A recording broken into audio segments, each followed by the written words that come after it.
bastante. Acho que até mudando a persona, se fosse falar pra alguém não do compliance... Exato, né, melhor. Pro CEO, pro CFO, pro COO, o principal proposta de valor tá na redução do desperdício. Então, em média, a gente, cara, conversou com todos os nossos clientes, eles contratam empresas maiores, vamos chamar acima de 200 pessoas, estão começando a contratar birôs, tem 3, 4 fornecedores de dados para motivos diferentes. Sim. Que é com medo, o cara fala assim, ó, vamos contratar tudo. Não, nem sempre medo, é porque tá sendo aplicado em áreas diferentes. Ah, tá. Então tem a turma do crédito, tem a turma do compliance, tem a turma do fraude, e eles vão contratando. E aí você vai virando um macarrão. Então tem dado redundante que tá em mais que um lugar, e a empresa tem muito desperdício de dinheiro grande. Esse dado não é barato, especialmente quando você tem um volume de operação grande. A gente tá falando de empresas que gastam centenas de milhares com dado, e esse dado não se conversa entre essas áreas, e muitas áreas que deveriam conversar. Por exemplo, compliance com fraude. A fraude começa no compliance. Você trazer uma pessoa de alto risco é a pessoa que vai fazer a fraude. Então a nossa proposta de valor aqui, se for falar da forma mais simples do mundo, é o Spotify de dado. Eu trago todo mundo pra cá. Quando você usar um dado, eu guardo esse dado, se você usar ele de novo, numa janela de tempo, você não paga por ele de novo. Eu guardo esse dado aqui, eu faço cascata, por exemplo, no compliance. Se um cara pita que ele tá com indício de falecimento, adianta eu ver o score de crédito dele? Ele já tá morto. Sim. Né? Isso aqui é uma proposta de valor pro crédito enorme que a gente tá trazendo. Porque o que a turma faz? Eles rodam tudo pra todo mundo. Ele já tá, mesmo que ele estando morto, vai rodar SCR, vai rodar o Bureau 1, já 2, para ali, 3. Porque não... Aí a gente faz cascata, para ali. Então, fazendo conta, por exemplo, vamos falar de ROI, no crédito. Se o cara fizer toda a análise, isso aí custa, vamos chamar de R$10. Sim. Tá? É um range razoável para uma análise completaça de crédito, assim. Isso juntando vários background check, um Serasa da vida, toda a turma conhecida aí de crédito. O ponto é o seguinte, sai muito caro consultar tudo para todo mundo. Sim. Então a gente faz o quê? Consulta sob demanda. Se o cara passa por uma etapa, ele vai para a próxima.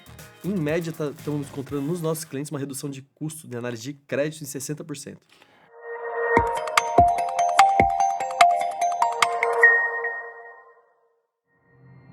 Senhoras e senhores, sejam bem-vindos ao Fintech Talks, seu programa sobre inovação financeira, fintechs e afins, tecnologias emergentes, AI, enfim, tudo que orbita esse mundo de inovação.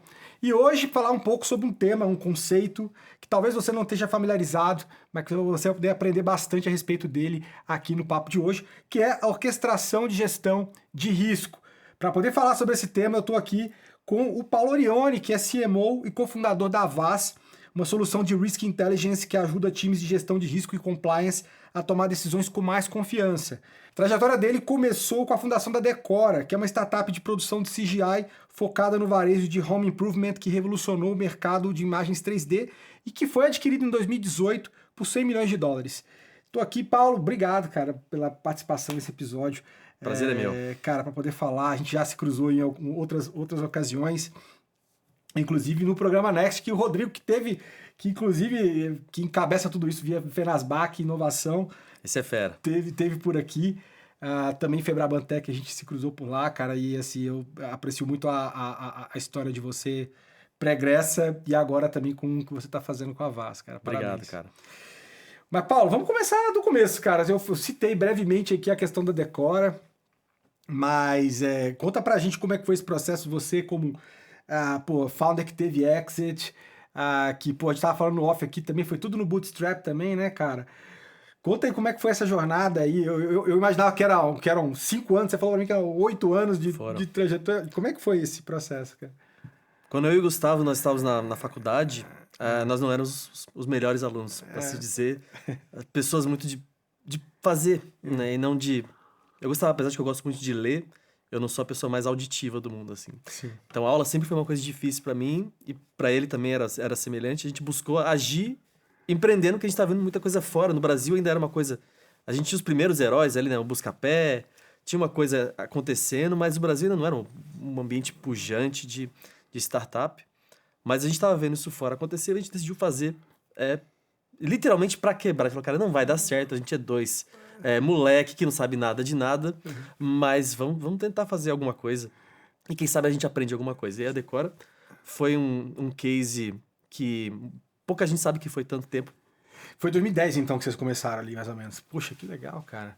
E você já tinha uma ideia do que vocês iam fazer? Foi tateando? Como é que foi esse processo? Você já tinha alguma inclinação esse mercado de 3D na época ali? Como é que era? O gancho do assunto foi o pai do Gustavo, ele era CEO da Porto Belo. Ah, sim.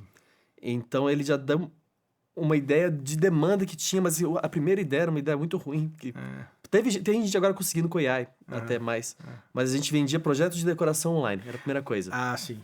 A gente não conseguiu fazer isso dar certo, mas a gente conseguiu transformar isso num white label. Então a gente vendia para os varejistas venderem projetos, que também era uma ideia ruim, mas pelo menos melhorava o CAC. Sim.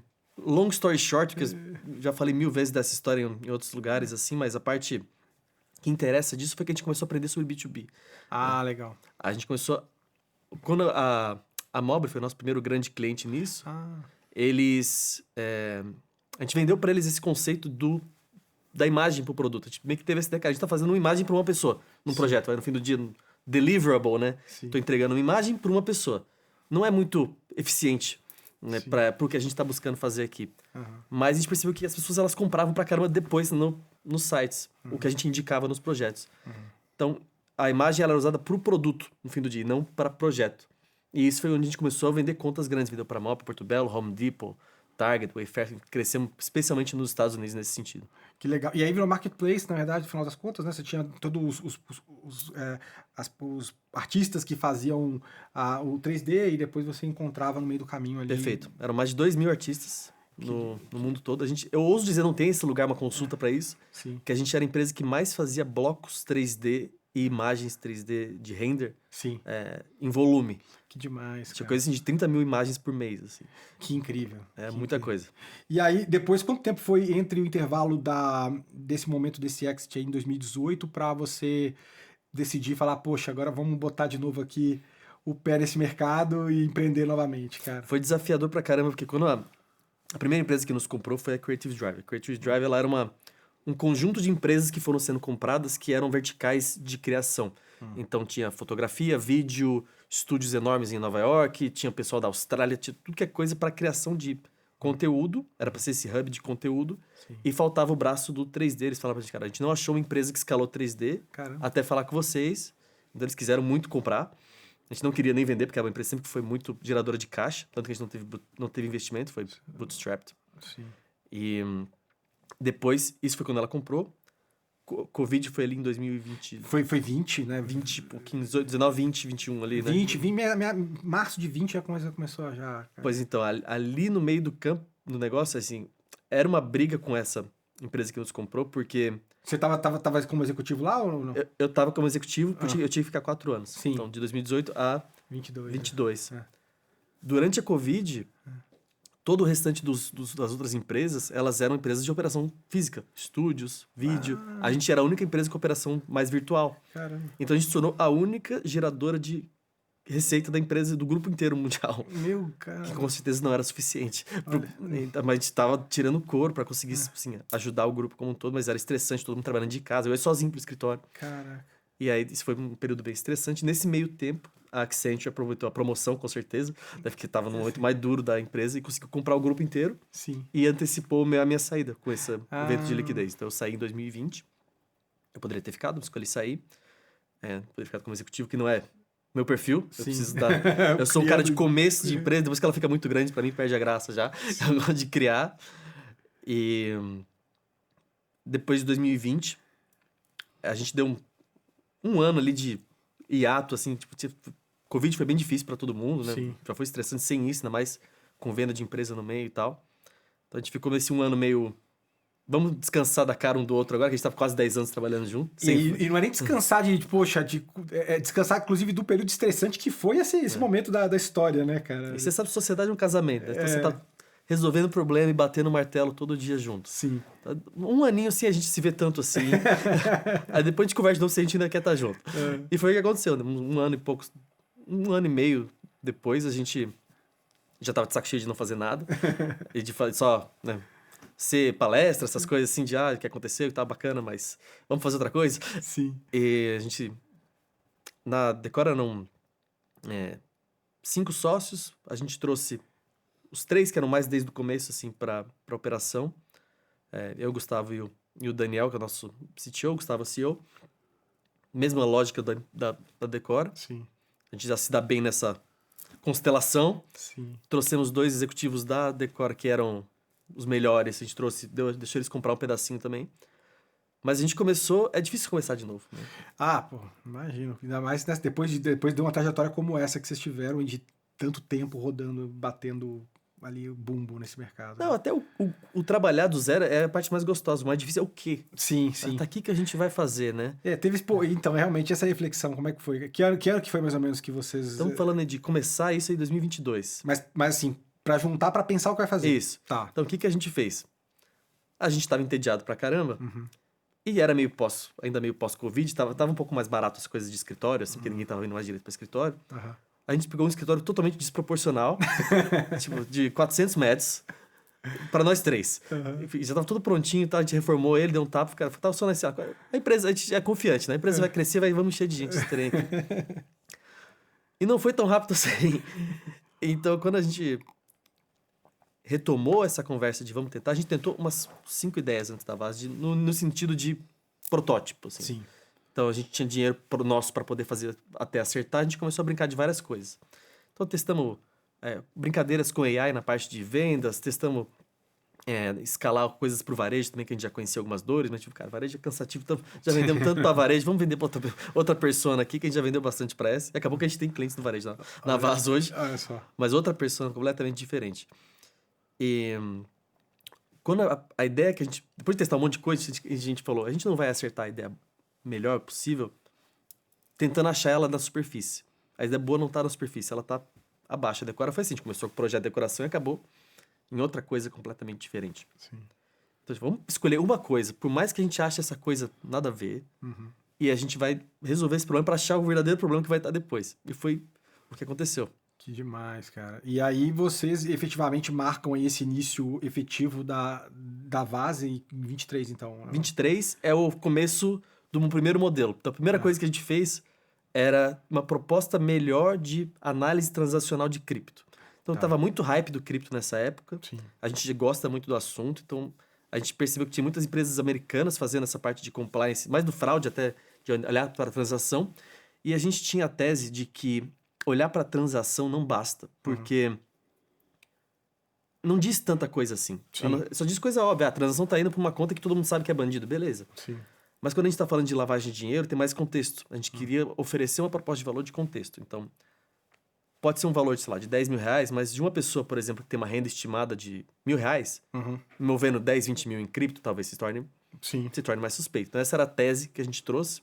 E para entregar essa tese, a gente teve que contratar dados. Então, a gente começou a contratar birôs para poder fazer cruzamento.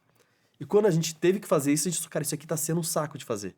Eu tô contratando 3, 4 birôs e eu tô tendo que juntar dentro de casa. Olha aí. E eu, peraí, qual que é melhor? Essa é a dor de outras pessoas. Isso aqui tá ruim demais, velho. Eu não sei qual que é. Por que um cobra R$2 e outro cobra 20 centavos? Esse de R$2 é 10 vezes melhor do que o de 20 centavos? Ou será que o de 20 centavos é melhor? Esse aqui é melhor em endereço, esse aqui é melhor em processo. Para fazer essa combinação foi um inferno. Daí, opa, se isso aqui tá um inferno pra gente, e a gente não achou solução pronta para isso, talvez esteja um inferno para outras pessoas também. Sem dúvida. Então, um dos meus primeiros clientes, a Foxbit, eu estava tentando vender o rolê de cripto. O produto cripto para eles. E eles estavam, mas não preciso muito disso. Mas aí quando a gente foi com essa outra tese de organizar os dados, eu vou trazer todos os birôs, eu vou organizar teu onboarding, deixar você criar suas próprias regras. Ele falou, opa, contratou na hora. E aí foi onde a gente começou, 1, 2, 3, já estamos com mais de 50 clientes nesse formato. Que demais, cara. Dos aprendizados aí, que você falou que nessa época de Decora, quando anteriormente, você pegou essa veia de lidar no B2B, né, cara? Tem mais algum elemento que você entende que foi importante nessa vida de virada de página para Vaz aí, cara? Alguns fatores, assim, sobre B2B, eu acho que a gente teve um aprendizado desproporcional na nossa cidade de vendas B2B, porque a gente teve a oportunidade de vender para maiores empresas do mundo, assim, né? E eu acho que a coisa principal, eu acredito, assim, do B2B é que você nunca tá vendendo para uma pessoa só. Então, na Vaz, a gente não vendia só para pessoa que era de, por exemplo, de arte, que às vezes era a principal, tipo, de qualidade do conteúdo. Tinha a pessoa de conversão, que queria medir resultado. Tinha a pessoa de financeiro, que queria ver ROI. Tinha a pessoa de copyright, que queria saber se a gente não estava plagiando essa imagem de algum lugar, queria saber a origem. Então, um pouquinho menos que os outros, mas em geral não é nunca uma pessoa só no B2B. Especialmente quanto maior a conta. Se você está vendendo sei lá, um Slack, um Notion, até pode dizer que seja uma pessoa só. Mas quando a gente tá falando de contas, assim, de acima de 10 mil por mês, que seria assim, o ticket por baixo nosso, a gente tem clientes de 50, de 100, de 200, envolve muito mais gente para assinar esse cheque. Esse aprendizado de explicar a mesma solução por diferentes pontos de vista, talvez seja o principal. De uma maneira mais complexa e que tem que, enfim, trabalhar muito mais toda essa argumentação de vendas que cria uma casca legal aí para vocês nesse processo, né, cara? Você não tem noção. Eu morei em Boston 6 meses para fechar um cliente. É mesmo? Pô, cara, e não fechei! Mas depois fecharam. Pô, mas isso é dedicação para ter realmente... Eu falei, vou fechar essa conta, que eu peguei uma aparelho do lado do escritório deles. Olha só, cara. Porque aí o piloto tava dando, você tava batendo cabeça, não vai bater cabeça não. Cara, alguma coisa você aprendeu. Você não fechou, mas realmente, criou casca aí. Aprendi tudo sobre Boston. Muito boa. Mas, Paulo, antes da gente entrar aqui um pouco mais no que vocês fazem, ainda mais nessa ideia inicial que era voltado para o mercado cripto e virou essa coisa mais ampla do conceito aí de orquestração e gestão de risco, eu aproveito aqui para falar rapidamente sobre o nosso apoiador dessa temporada, que é o MBA USP Exalc, onde eu sou professor, inclusive, e que eu tenho uma condição especial para você que queira também se tornar aluno. A gente tem aqui um QR Code na tela e também o link que fica aqui na descrição desse episódio, onde você ganha o segundo mês grátis no plano de 22 meses. Então, fica aqui a dica para começar esse ano também se qualificando mais dentro de diferentes vertentes que a gente tem lá nos MBAs da USP Exalc. Mas, meu caro, falando historicamente aqui, quando a gente pensa em área de compliance, de todo esse rolê que você falou que, cara, tem que trabalhar com diferentes bases de dados, fornecedores birôs com custos diferentes e tudo mais. A gente sempre vê todo esse processo como algo muito burocrático, lento, caro, né, pouco otimizado, na verdade, quando a gente para pensar. Como é que vocês estão buscando mudar essa percepção, né, e como é que vocês conseguem mostrar, de certa forma, estão tentando mostrar que essa gestão e essa orquestração de risco pode ser uma grande vantagem competitiva quando a gente está, né, comparando também tudo que já tem em place no mercado hoje? Acho que a pergunta vale uma analogia, assim, quão rápido você dirigiria um carro que não tem freio? Né? Não muito. Sim. Exato. E a gente tá vendo os carros sem freio nas notícias recentes, claro, né? Opa. E eu acho que essa percepção tem mudado do papel do compliance, do papel da gestão de risco como um todo. A gente não fica só no compliance, mas também no crédito, na gestão de risco como um todo, especialmente de terceiros e de transação, assim, de que se não tiver esses controles, a empresa não pode ir rápido porque ela não tem certeza do risco que ela está assumindo. Ela está com o freio de mão puxado. Ela acha que ela está indo rápido, mas ela está tomando riscos desproporcionais que podem vir a morder ela depois, vai queimar a mão. E aí o compliance passa a tomar um papel mais estratégico. A forma como a gente se posiciona nesse sentido, assim, é um mercado relativamente pequeno em quantidade de pessoas, quando a gente fala só do compliance, não deve ter mais que 30 mil pessoas envolvidas no compliance, assim. É um mundo pequeno, né? A gente precisa se posicionar, que a gente entende esse ângulo do compliance como estratégia, que ele faz parte da liderança, ele ajuda mais do que ele atrapalha. O pessoal abre, é a área de prevenção de vendas, né? Tipo, não pode tratar dessa forma, porque tem um motivo para isso acontecer. E as empresas que estão ignorando isso estão vendo o que estão vendo. Então a gente tem que conversar com essa turma nesse realmente o que a gente está trazendo é para o trabalho dele ser orientado a dados, ser orientado a velocidade. Então, se ele tem que ser a parte que, querendo ou não, pode trazer alguma dificuldade, que ele seja mais rápido, que ele seja mais preciso. Então, o que atrapalha? Falso positivo atrapalha. Né? Você bloquear um cliente bom pelo motivo errado, porque ele é um homônimo, isso é um problema gigantesco no compliance. O João da Silva, coitado, ele vai aparecer em tudo que é mídia negativa, porque tem N criminosos que vão dizer. Então, trazer inteligência para o processo, para ele ser preciso, negar, né? Recusar clientes e fornecedores o mínimo possível. E quando acontecer, ou fizer com propriedade a tal, dizer, cara, realmente não dá para trabalhar com esse terceiro ou fazer dessa forma, ser menos do que com todo mundo. Toda hora tá bloqueando tudo. Sem dúvida. E pensando em processo, em como vocês fazem isso, cara, porque assim, até o tema aqui do episódio é sobre orquestração de gestão de risco, né, que é um tema novo. A gente tem orquestração de muita coisa hoje em dia, tem orquestração de pagamentos, muita coisa sendo feita nesse sentido, porque existem várias ferramentas, mas existe uma forma otimizada, acredito eu, de navegar e de integrar tudo isso para você conseguir atingir um resultado. Mas como é que você explicaria esse conceito, ou em outros termos, exatamente o serviço que vocês prestam, né, para alguém que talvez trabalhe numa empresa tradicional e que não consiga capturar isso de uma forma tão clara, né? Sempre tentar exercitar, como você já está acostumado a fazer várias speeches de venda para isso, mas para poder tentar mostrar que dor ele resolve e como isso melhora abordagens anteriores. Então, talvez mostrar a mecânica do que você faz nessa orquestração, acho que ajuda bastante. Acho que até mudando a persona, se fosse falar para alguém não do compliance... Exato, melhor. Pro CEO, pro CFO, pro COO, o principal proposta de valor está na redução do desperdício. Então, em média, a gente, cara, conversando com todos os nossos clientes, eles contratam empresas maiores, vamos chamar acima de 200 pessoas, estão começando a contratar birôs, tem 3, 4 fornecedores de dados para motivos diferentes. Sim. Que é com medo, o cara fala assim, ó, vamos contratar tudo. Não, nem sempre medo. É porque está sendo aplicado em áreas diferentes. Ah, tá. Então tem a turma do crédito, tem a turma do compliance, tem a turma do fraude. E eles vão contratando. E aí você vai virando um macarrão. Então tem dado redundante que está em mais que um lugar.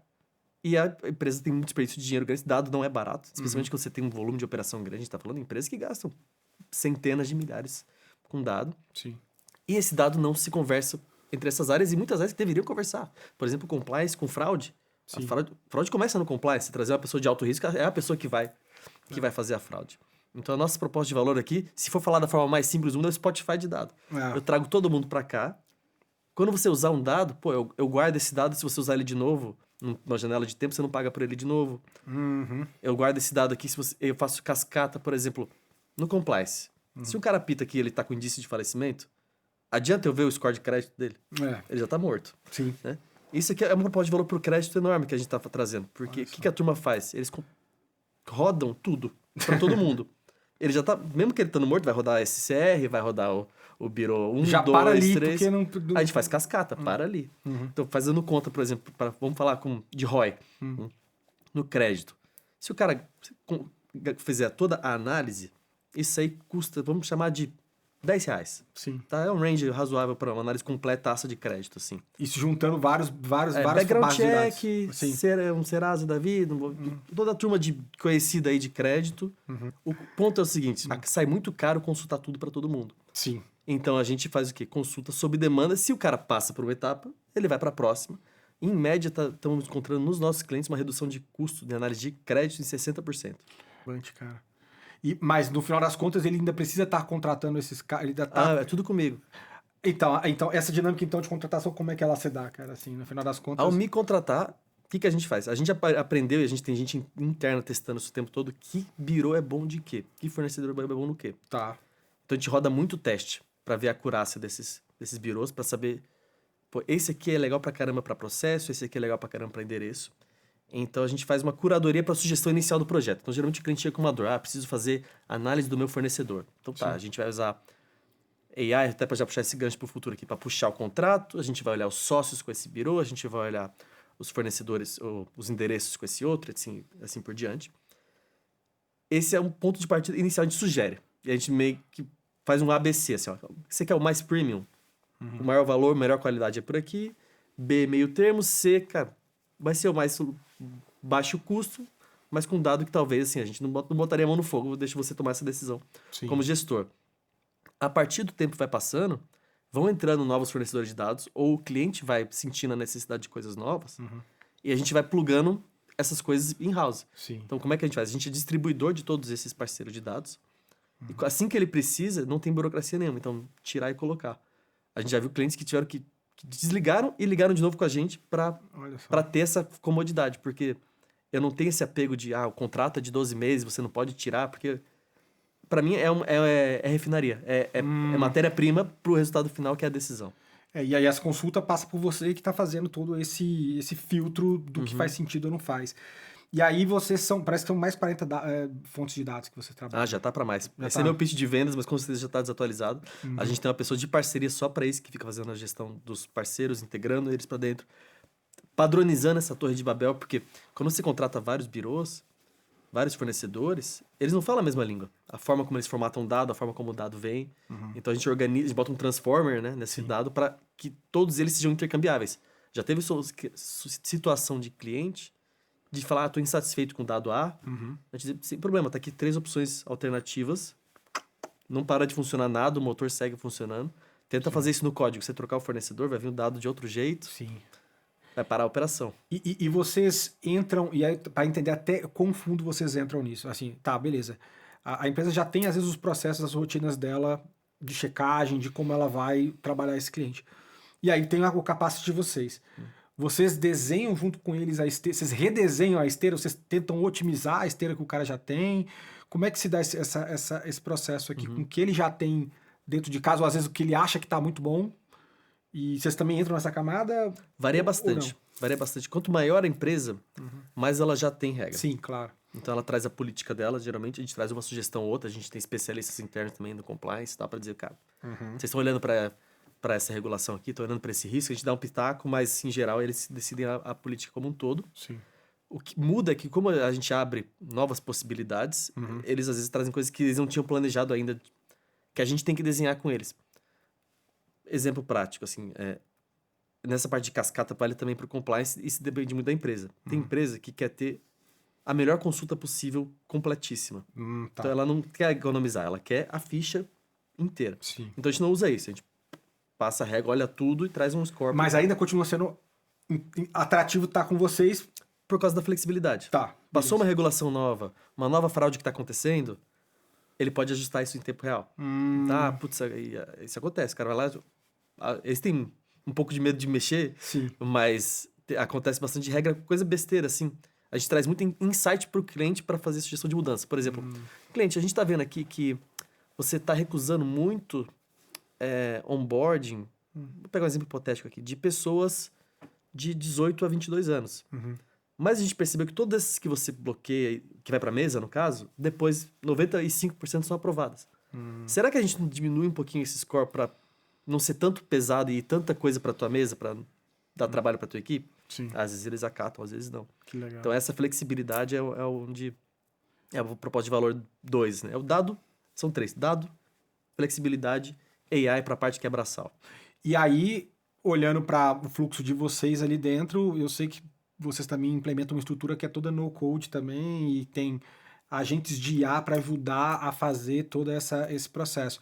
Então, em tese, né, você também se preocuparam em dar uma experiência fluida para o consumidor poder fazer por conta também, sem precisar de vocês. Mas vocês sentem que o brasileiro ele pega mesmo no faça você mesmo? Ou ele, Muito pouco. Acho que o brasileiro é um povo que terceiriza mais serviço. Entendi. Ele gosta mais do luva branca, assim, né? De serviço, de entregar coisa pronta e tal. Sim. Então, a maioria dos casos, a gente que opera o que a gente projetou juntos. Sim. E a gente dá para ele brincar uma vez pronto. Acho que qualquer um que já usou qualquer ferramenta de workflow, N8N, qualquer coisa, sabe que por mais que seja no code, você tem que usar o seu cérebro ali para pensar na lógica da coisa e fazer funcionar. Nessa parte de fluxos, assim, a gente não prioriza hoje que seja, tipo, uma coisa que eu vou entregar para o público e log e faz aí o seu fluxo. A gente está priorizando o que a gente sabe fazer, que é empresa grande. Então, a gente está priorizando segurança de dado, está priorizando impossível ter um vazamento, não pode cair, porque para a empresa, para o onboard, para o faturamento, para tudo. Então, o nosso principal foco de energia é a infra ser a melhor possível para o B2B. Sim. E aí o cara também, às vezes, está contratando, ele não está querendo ter ainda essa dor de cabeça de, eventualmente, cair no colo dele. Se ele pode ter pronto. Ele pode ter pronto, exato, né? Então, vai contra o speech aqui. Acho que até continuando a sua pergunta, né? Se a pessoa ter política ou não, acontece quando a empresa é menor, a gente vê isso até mais nas de crédito, o que a turma de crédito está gostando da gente? Porque a gente, além de otimizar o dado, para aquela parte de cascata e tal, faz análise de risco e de crédito na mesma lógica. Sim. Né? E nessa análise, cara, ele acaba economizando não só no dado em si, mas ele não tem nem que pensar política, a gente já traz um template. Sim. Tipo, pessoas parecidas com você estão usando essa lógica aqui. Sim. Você tá bom, tá ótimo. É isso mesmo. O banco me autorizou a te falar que muito indica, né? O cara já é do banco ABC dele, fala, pô, indica lá pro meu colega no banco tal. Eu posso falar para ele da política? Pode. Ah. Não compete dessa forma, assim. quando libera, não tem problema. Que bacana, cara. E eu vi aqui até uma matéria que vocês falam que a ideia, né, uma visão talvez que vocês tenham é que esse compliance ele acaba se tornando de forma autônoma, um sistema nervoso autônomo ali que vai funcionando. Como é que você... O que ainda falta para você chegar nesse estado aí e que essa visão se materialize? E se o que eu li realmente na matéria está correto? Se você... Acho que o compliance está ganhando corpo, no sentido de que ele não é só uma área para atrapalhar de estratégia, né? Acho que ele já cobri esse ponto bem, mas eu acho que o ponto que você está trazendo aqui, até que hora essa informação começa a servir para estratégia, para crescer, para decidir, para ter saúde.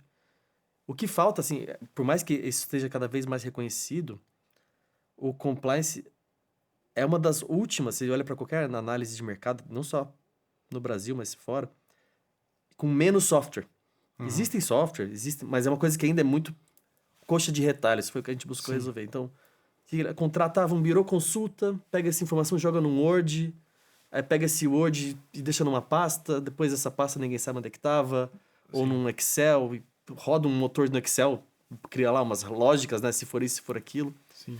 Então, assim, muita coisa manual. E aí onde começa a história do AI. A gente, quando começou... O AI estourou de verdade, né? Nos últimos 2 anos, assim. É isso, né? Sim, por aí. De verdade, um pouco... Últimos 4, últimos 2 que... todo mundo usando. E a gente começou a entender onde é que a gente podia aplicar. A gente não fica querendo dizer que a gente é uma empresa de AI. Sim, claro. É um meio para um fim, né? Eu entendo que toda empresa vai ter alguma coisa de AI. Você estava incorporando isso nos teus processos e ganhando mais efetividade. É quase como ter e-mail, assim. Vai ter, exato.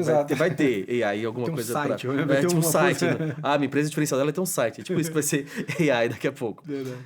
E o que a gente mais tem usado nessa parte de manual, onde eu quero chegar com isso, né? Muito braçal, é tirar o braçal para o trabalho do compliance e inteligência. Sim. Então, o que acabava virando o trabalho do cara? Putz, olhar o formulário que o fornecedor mandou, é um formulário gigantesco. E extrair essa informação e jogar nesse... Não, vamos usar AI, já leu a planilha, já leu o contrato social, extrair a informação, lê um balanço, lê as informações para poder usar como input. Sim. Até pouco tempo atrás, o input tinha que ser um OCR, alguma coisa do tipo, tinha que ser muito padronizado. Sim. O AI permite, para a gente, o principal ganho é a possibilidade de inputs não padronizados no motor para se transformar em padronizado. Sim, pegar dados não estruturados e tudo também. E aí que é um ponto que você falou que é interessante, cara, assim, dessa visão um pouco mais estratégica. A gente, você falou que tem, o cara às vezes contrata várias bases de dados que vão para diferentes setores, né? Uma vez que isso aí está dentro já da empresa, já está sendo utilizado para alguma coisa, no mundo de AI também, que a gente precisa de... Dado é o combustível para que você consiga entender melhor seu consumidor, orientar melhor sua estratégia. Há uma forma que, com a utilização do serviço de vocês, para poder resolver uma questão de compliance, essa informação ela também consiga permear outros setores da empresa e ajudar também nos insights para decisões estratégicas? Essa é a nossa principal visão, assim. O motor principal de crescimento da Vaz, hoje a gente é uma empresa super nova, então é vendas, mas é upsell. Porque então qual que é o upsell que você... 50% dos nossos clientes, nesse modelo de negócio, tem uns 2 anos, já fizeram upsell. Porque ele sente a dor daquilo, ele já está comprando com a gente, ele diz, que legal, estou resolvendo onboarding com vocês. Tá. Quem sabe a gente resolve agora o fornecedor também. Quem sabe a gente resolve agora o colaborador. Quem sabe a gente começa a olhar para a transação. Então ele já vê a gente como esse... Central de inteligência. Sim. Então tem cliente que... Onde a gente começa... É o land and expand. Onde a gente começa, varia muito. Tem empresa que a gente começa mais na parte de fraude, olhando para uma coisa um pouco mais fora da curva, assim, olhando lote de transação e o AI puxar ali as principais transações estranhas para daí rodar um KYC. Pode ser. Mas, em geral, a gente começa num dos KYs, né? Então, know your customer, conhece seu cliente, o colaborador, conhece o fornecedor. Esse é o pezinho. Mas essas áreas, elas eram assim, totalmente separadas. Então, ficava compras, tinha um birô para o fornecedor. Onboarding, tinha outro... Uma redundância danada no negócio. E às vezes compra o mesmo dado de novo, comprava caro, não tinha força de negociação. Eu compro no atacado e vendo no varejo, né? Sim. Então, quanto mais eu vendo, mais barato eu consigo entregar pro meu cliente, porque eu tô aumentando meu volume. Sim. Então, eu tô lá comprando, sei lá, 100 mil dados, 200 mil dados, 1 milhão de dados. Pro meu cliente que quer 10 mil, eu consigo um preço do pacote da coisa que ele não teria em lugar nenhum. Sem dúvida. Essa política de crédito que a gente está entregando era coisa que era restrita a bancos grandes, Como eu combino diferentes birôs, nenhuma empresa de fintech de crédito tem a força para combinar diferentes fornecedores de dados e criar um baita motor. E você vai criando massa crítica para poder conseguir baixar teu custo nisso e, pô, vai ganhando uma capacidade... Se você é uma fintech querendo fazer um motor, você vai gastar R$50 por consulta, porque você não vai ter volume. Sim. Aí o cara vai te enfiar a faca, porque é da natureza do negócio. Quanto menos volume, mais caro fica. Só que a gente consegue empacotar esses vários pedaços num produto que a oferta fica atrativa. E aí uma outra coisa, assim, você está tendo bastante êxito, como você falou, na questão das políticas de crédito, tudo relacionado a crédito. Mas vocês também estão em outros setores, né, cara? Vocês estão cross, né? Educação, pô, energia, seguros, varejo, que você falou que, voltei pro varejo. Então, conta pra mim quais são os desafios dentro desses outros setores também. Nós estamos falando de onboard, nós estamos falando de quê? De que elementos que você está trabalhando e qual... né, as realidades são tão diferentes assim, ou existe um fio condutor que no final das contas vocês conseguem, estão aprimorando e sabendo cada vez mais trabalhar melhor? As duas coisas, assim. A linha comum entre todos é o risco. Sim. Então, como é que se olha para risco? Como é que se otimiza risco? Como é que se otimiza dados? Toda empresa quer economizar, toda empresa quer diminuir seu risco, toda empresa quer ser mais eficiente. Essa é a linha, o tema que eu consigo falar em comum todas elas. Sim. O que mais muda entre elas é com quem que eu falo. Então, quando a gente fala de uma grande empresa, pô, já tem um diretor de compliance, Sim. já tem um head, um coordenador pelo menos. Quando as empresas elas não são reguladas, por exemplo, de maneira como um banco uma fintech por exemplo, o varejo, Sim. a preocupação é não multa, mas realmente fraude. Então é outra pessoa com quem eu falo. Eu falo com a parte de fraude, eu falo com a parte de compras, eu falo com a parte de parceiros, de marketplace. Sim. Às vezes a preocupação, vamos pegar assim em outra frente, a frente de onboarding de clientes finais, tem a preocupação, lógico, do regulado, pô, esse cara é um PEP, ele é um criminoso, ele é de facção, ele tem mandado de busca, whatever. Mas ele também tem impacto na UX. Se o meu motor é lento, já deve ter tido a experiência de se cadastrar num lugar que era lento e não foi para aprovação, aquela coisa que demora. A gente tem que ser ágil, a gente tem que ser preciso. Eu não posso, né, criar uma recusa desnecessária para um cara, putz, faz de novo aí, porque vou precisar agora do seu IR ou do seu, sei lá. O cara desiste, não vou me cadastrar nisso. Puta, legal. E no final das contas, os aprendizados que vocês acabam tendo em diferentes setores, eles acabam também se aglutinando aqui também, né, cara, no final do dia, né? É interessante, você falou que algum tem mais um risco regulatório ali na linha e o outro é outro tipo de dor que o cara realmente vai sentir. É uma dor mesmo de obstrução de venda, da coisa não tá fluindo, não tá pulsando. Mas você entende que essa atuação multissetorial, ela também tem um cross também de conhecimentos, de inteligência para vocês nesse processo? Como é que tem... Total, cara.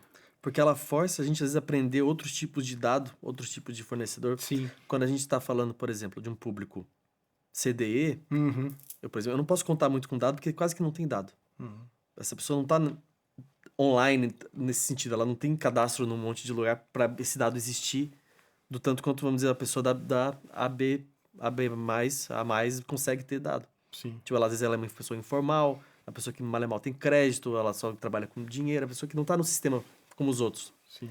Então a gente tem que olhar para outros tipos de coisas, tem que olhar para device, tem que olhar para IP, tem que olhar para os aplicativos que estão no celular, tem que olhar para outro tipo de segurança, tem que levar em conta o device do cara, às vezes vai ser um device mais fraco, que eu não vou conseguir rodar um SDK super parrudo, da câmera vai ser pior para puxar essa informação. Isso não é nem coisa minha, parceiros meus de dados que fazem isso, mas eu tenho que escolher o parceiro nesse marketplace que atende isso. Então, qual que é o meu parceiro que é o melhor cara para Face ID, por exemplo, e para documentoscopia, para celular mais barato? Pô, esse aqui.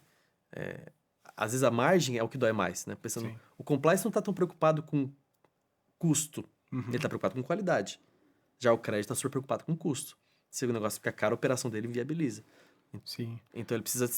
outros motivos que nos forçam a buscar outras coisas e às vezes a gente pega essa coisa e traz para outro lugar. Vocês já pensaram em algum outro... Se eventualmente vocês ganhem corpo e comecem a, de certa forma, vender insights para o mercado também, de alguma coisa setorial, ou entendimento sobre fraude em uma região, alguma coisa assim mais de inteligência de negócios consumível, assim, ou o modelo de vocês é mais parametrizado mesmo para fazer essa atuação nesse formato que ainda atua? Essa externalidade do modelo de negócio de vocês poderia fazer sentido? Ou vocês não... A gente tem muita barreira de acesso à informação por questão de compliance. Sim, mas anonimizado e talvez entendendo comportamentos de regiões, mercados, setores. Não, dá para chegar. Acho que não deu tempo de fazer. Sim. A gente quer muito construir, já está começando essa conversa de um relatório do State of Compliance, no sentido de como é que as pessoas estão trabalhando, quanto que elas estão usando. Coisas que a gente sabe empiricamente conversando com o cliente, mas de verdade, uma forma mais acadêmica, né? De quantos birôs de verdade o Brasil usa, qual que é o tamanho das equipes, quanto que é braçal. Quase tudo que a gente tem é americano, de referência. E vocês viraram, de certa forma, do tanto de dados que vocês consomem, é um sommelier de birô, né, cara? No final das contas, é verdade. Então, assim, é disso que eu tô querendo, talvez, além desses outros insights, esses insights até do serviço que é entregue, da qualidade do serviço... Enfim, mas é só uma reflexão que eu tive ouvindo. Dá uma baita vontade de fazer um ranking. Dá vontade, é isso que eu falo. Mas eu não posso me dispor com meus colegas de... Cara, faz igual o pessoal. Teve um pessoal, o outro convidado que tinha seria o pessoal da Comp, né? Que eles trabalham com a parte de compensation para empresas. E eles criaram um prêmio com a base deles. Premiar é legal. E eles criaram um eu não posso ter um cara em último, mas eu posso ter um em primeiro. Exato. Eles criaram um prêmio para as empresas baseado nas boas práticas de compensation e tal. Criaram pilares e fizeram isso. Eventualmente seria legal pro mercado saber quem são os bons. Não, total. E assim, é um mercado, cara, com muita teoria e pouca prática, sabe? Então, essa é uma coisa que a gente quer trazer. A gente começou a trazer ano passado como bootcamp, a gente vai ter vários esse ano. Então, o mundo de compliance, tem um monte de curso. Cursos bem legais, que a gente respeita bastante, mas é um curso que você sai no máximo com a planilha. Não é o contexto. A gente começou a fazer bootcamp, você sai com o negócio pronto. Então, vamos aprender sobre análise de fornecedor, traz a pessoa sensacional de mercado para explicar a teoria da coisa. E a próxima hora é prática. Abre aí o sistema, vamos criar o fluxo junto, você pode levar para sua empresa e já usar hoje. Que legal. Então, trazer prática para esse mercado, trazer uma coisa que funciona. Uma coisa que muita gente pergunta pra gente, e acho que vai contra até a nossa filosofia, e nessa linha de aprendizado, assim. A máquina aprende sozinha e vai melhorando? A gente foge disso porque isso transforma numa caixa preta, que tem outros fornecedores que são assim. E aí você tá, às vezes, alimentando um bias ali que você depois perde o controle. Pode ter um monstrinho ali. Exato. Aí você vai começar... O AI, ele não tem nenhuma ética, vamos dizer assim. Né? Ele não tá preocupado com os que humanos achariam desconfortável. Então, daqui a pouco, ele vai começar a aumentar a regra porque o nome da pessoa é um nome que... Cria uma correlação em cima de uma correlação. Entendeu? Ou uma cor de pele, ou alguma coisa. Ela pode criar. Pode criar um viés que ela não tá nem aí pro que é lei ou pro que não é. Então a gente mantém as nossas regras 100% transparentes do que é política. E não tem, o motor disse que o score é 100 e por quê, meu? Não sei. Não tem explicabilidade nesse mercado. É um puta problema. Tem que ser super sensível. Por que foi recusado? Não tem que saber. O órgão regulador vai perguntar. Vai chegar, essa pessoa aqui você recusou sim, por A mais B, tinha mandado de prisão, era uma pessoa politicamente exposta ou secundária, motivos que a lei diz que não tem que ir. Mas foi um bom ponto você ter puxado isso, cara, que um pouco a gente tá nessa onda de IA, muita gente vem querer estabelecer e criar soluções que são cada vez mais autônomas nesse aspecto e aí a gente está fomentando uma caixa preta em mercados, ainda mais quando a gente vai para lados de mercados regulados, onde realmente não é o ideal. Total. E o regulador vai começar a olhar cada vez mais isso. Então, assim, em algumas conversas com o Banco Central e tal, até entendimento de explicabilidade do modelo 100%. De IA vai entrar em pauta agora. Enfim, cada vez mais importante. E vocês vêm olhando essa toada, vocês já estão... Começaram ali no setor, olhando para cripto, depois foi abrindo, hoje vocês estão em multissetores, onde tem risco, vocês podem estar lá ajudando. Vocês pensam também em expansão internacional, cara? Ou já estão flertando com isso? Como é que tá isso? É uma coisa que a gente olha pro ano que vem. A gente ainda tem muito pano para manga de Brasil. Sim. A gente foi de 10 para 50 clientes super rápido. A gente quer chegar a fim desse ano com 200 clientes pelo menos. Que legal. E assim, ter uma resposta muito boa do mercado. Assim, a turma de compliance que adora, a turma de crédito que adora. Então, realmente ser conhecido aqui como a melhor opção. A gente quer chegar nesse ponto. Qual que é a melhor opção para essas soluções aqui, cara? É a VAS. Esse é um trabalho que é minha função, basicamente como marketing aqui da empresa. Mas também tem esse lado de que melhor para quem? Como a gente atende um monte de setor e um monte de coisa, Sim. como marketing é difícil pra caramba. Pô, faz uma solução, pô, o que pra quem? Cara, tudo pra todo mundo, não dá. Sim, então a gente dá uma focada, né? Nos setores que a gente mais gosta de atender. Financeiro, seguro, fintech, óleo e gás, energia, mas já começa a esparramar. Mas no fim das contas é uma solução para quem? Né? E não no sentido de pessoa, não necessariamente de empresa. São para os profissionais de compliance e para os profissionais de crédito. Eles estão... Pensa software para RH. Sim. Não está preocupado com o tipo da empresa. Exato. É o cara do RH. Sim. Então a gente se encara dessa forma. Que legal. E aí também, puxando um pouco isso, cara, sobre expansão e tal... recentemente também vocês fizeram uma captação, né? Foi a primeira, não? Já tinha rodado uma Foi a segunda. Foi a segunda captação em agosto de 25, né? Isso aí. Foram 20 milhões de reais. E aí, qual tem sido, talvez, aí os planos para essa grana? Vocês estão pensando mais expansão mais de equipe? Para onde vocês estão mirando botar a energia de vocês aí pós-captação e... Crescimento Brasil, total. Diferente, a Decora já era uma solução complexa. Uhum. Mas ela foi ficando complexa aos pouquinhos, conforme a gente foi aprendendo. Uhum. A Vaz nasce complexa. Sim. Porque a gente está lidando com dados sensíveis, Exato. a gente está lidando com regulador, a gente está lidando com grandes corporações, num assunto super sério, muito mais sério, vamos falar a verdade, do que fazer imagem bonitinha pro produto. Tu aceitar ou não, às vezes, um criminoso na tua corporação. Total. Então, essa seriedade toda envolve muita despesa com gente cara. Uhum. Então, a gente tem uma equipe de desenvolvimento enorme, a gente tem uma base de apoio em segurança da informação externa, tipo, tentando ver se está tudo certo, testando ataque, a gente está sendo testado o tempo inteiro, porque a gente não pode parar de funcionar. Sim. E a gente não pode ser o responsável por um problema com o nosso cliente. Sim, e a gente ser uma startup, a gente tem que se provar 3 vezes mais do que uma empresa que já está estabelecida. Então, pega uma grande empresa que aposta na gente como solução, ele tem que confiar de que a gente sabe do que está fazendo. Então, a gente tem que mostrar isso, não só falar. Que a gente tem os certificados, a gente tem tudo. Então, tem que contratar muita gente. Esse ano a gente vai hoje a gente está beirando 60. A gente vai, com certeza, esperamos até 100 pessoas fim do ano. Já estamos nos mudando para isso. Uhum. Então, tem muito pano para manga para o Brasil. E escritório em São Paulo? Escritório também... Escritório em São Paulo, escritório em Floripa. A base em Floripa, Sim. escritório em São Paulo. E tem a outra questão que era mais fácil. Vamos comparar as empresas, né? Acho que 2 vivências, assim. Sim. O serviço era muito parecido. Então, uma história engraçada sobre isso. Fazer imagem, no Brasil, fazer imagem para o americano, era quase a mesma coisa, não mudava mais a sessão de estética, assim, né? Sim. Só que tinha coisa que é de brasileiro que a gente vai aprendendo aos poucos, né? Aqui no Brasil costuma ter registro no banheiro. Uhum. Nos Estados Unidos não tem. Poxa! Aí teve um americano que falou, por que tá a torneira ali em cima?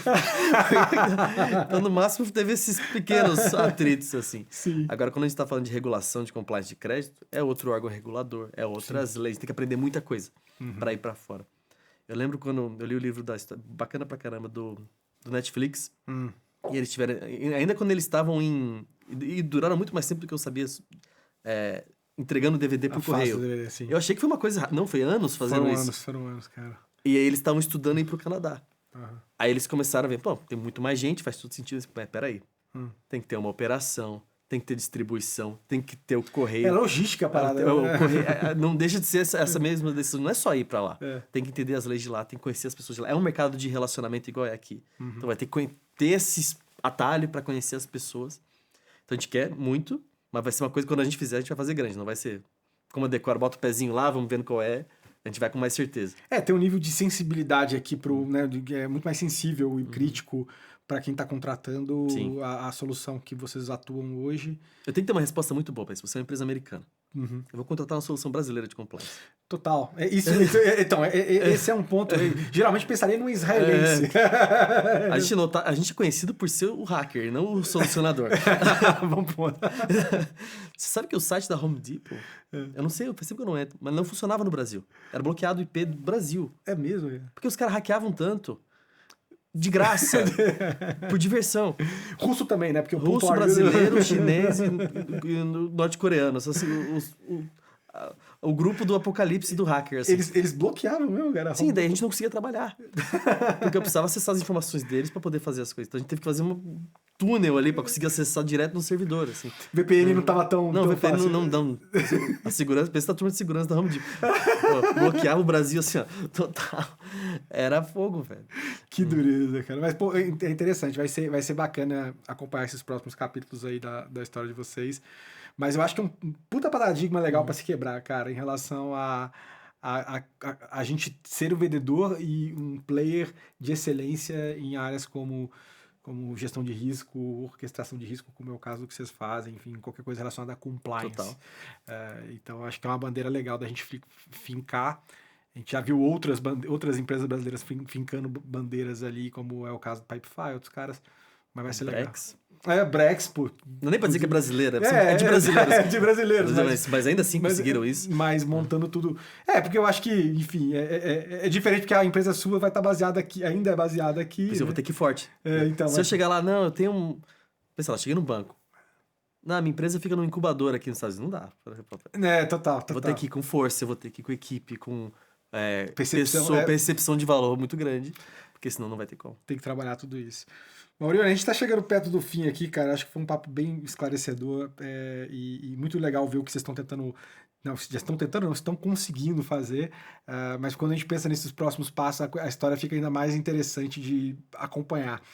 Mas eu queria aproveitar e deixar, cara, esse minuto final para você, deixar suas considerações. E foi um prazer recebê-lo aqui para poder bater esse papo. Bacana, foi um prazer, passou voando. É. Muito divertido, cara, sempre conversar contigo.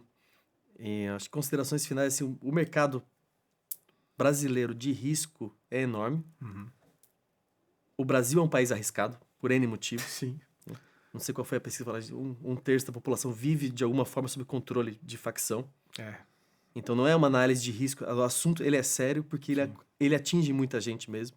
Sim. E não é como se essas pessoas fossem artificiais, eles são os laranjas, são as pessoas associadas de alguma forma.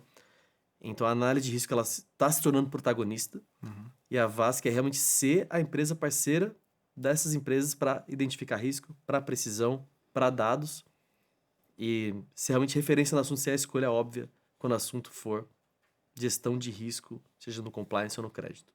Maravilha. Orione, obrigado aí pela participação mais uma vez. E você que nos ouviu até agora, espero que tenha gostado. Não se esquece de deixar seu like, também se inscrever caso não seja inscrito aqui no canal, nas diferentes plataformas. E encaminhe esse papo para outras pessoas que possam se beneficiar dele. Um forte abraço e até a próxima.